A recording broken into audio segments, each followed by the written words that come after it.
یعنی گناہوں کی معافی کا ذریعہ ہے، گناہ معاف ہونا۔ حدیث میں ہے کہ آپ نے فرمایا جس نے غسل کیا پھر جمعے کے لیے حاضر ہوا، پھر اس کے مقدر میں جتنی نفل نماز تھی پڑھی، یعنی مسجد میں آ کے مسجد کے نفل پڑھے، ویسے پڑھے، پھر خاموشی سے خطبہ سنتا رہا حتیٰ کہ خطیب اپنے خطبے سے فارغ ہو گیا، پھر اس کے ساتھ نماز پڑھی، اس کے اس جمعے سے لے کر دوسرے جمعے تک کے گناہ بخش دیے جاتے ہیں، اور مزید 3 دنوں کے بھی۔ رسول اللہ صلی اللہ علیہ وسلم نے فرمایا جس نے جمعہ کے دن غسل جنابت کیا پھر نماز کے لیے چلا گیا تو گویا اس نے 1 اونٹ کی قربانی کی، اور جو شخص دوسری گھڑی میں چلا تو گویا اس نے 1 گائے کی قربانی کی، اور جو تیسری گھڑی میں چلا تو گویا اس نے 1 سینگ والے دمبے کی قربانی کی،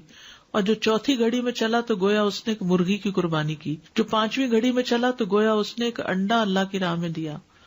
اور جب امام خطبے کے لیے نکل جاتا ہے تو فرشتے ذکر سننے کے لیے حاضر ہو جاتے ہیں، یعنی وہ لکھنا بند کر دیتے ہیں۔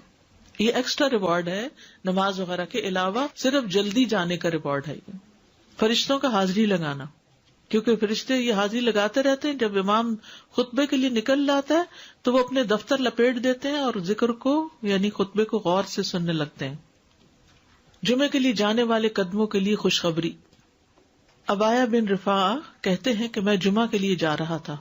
کہ راستے میں ابو ابس رضی اللہ عنہ سے میری ملاقات ہوئی، تو انہوں نے کہا کہ میں نے نبی صلی اللہ علیہ وسلم کو فرماتے ہوئے سنا کہ جس کے دونوں قدم اللہ کی راہ میں غبار آلود ہو گئے اللہ اسے دوزخ پر حرام کر دے گا۔ ہر قدم پر 1 سال کے روزے اور قیام کا ثواب، ہر قدم پر کتنا بڑا اجر و ثواب ہے۔ جس نے جمعہ کے دن غسل کیا اور کرایا، اول وقت میں آیا، خطبہ میں شروع سے حاضر رہا، پیدل چل کر آیا، سوار ہو کر نہ آیا، یعنی ایسی جگہ بھی ہوتی ہے نا کہ جہاں پر مسجدیں بہت دور نہیں ہوتی یا موسم اتنے سخت نہیں ہوتے، اب تو پارکنگ بھی کافی دور دور جمعے کے دن کرنی پڑتی ہے، تو وہ جو قدم چلے جا رہے ہیں نا اس پہ خوش ہو جایا کریں۔ امام سے قریب ہو کر توجہ سے خطبہ سنا، جلدی بھی پہنچ جائے تو ذرا دور گاڑی پارک کر لیں، اور خطبے کے دوران فضول حرکت نہ کی، اسے ہر قدم کے بدلے 1 سال کے عمل یعنی 1 سال کے روزے اور اس کے قیام کا ثواب ملے گا۔ یہ پرائرٹی ہے نا، اس کے اوپر کئی چیزیں اور چھوڑنی پڑتی ہے تب آپ اس کو پورا کر پاتے ہیں، ورنہ تو آپ لیٹ ہو جاتے ہیں، کبھی رش میں پھنس جاتے ہیں، کبھی پارکنگ نہیں ملتی تو وہ 1 رکعت بھی نکل جاتی ہے، کبھی آپ دروازے سے باہر نماز پڑھ رہے ہوتے ہیں،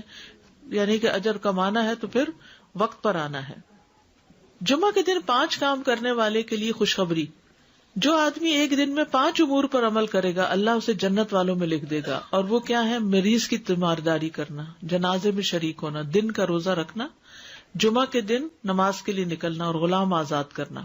اب اس میں یہ کہ یہ 5 کام جمعے کے دن ہی ہو سکتے ہیں، اور لیکن جمعے کے دن کا اکیلا روزہ رکھنا منع کیا گیا، یعنی اگر کسی کا جمعرات کے ساتھ کا اکٹھا یا ہفتے کے ساتھ کا روزہ ہے،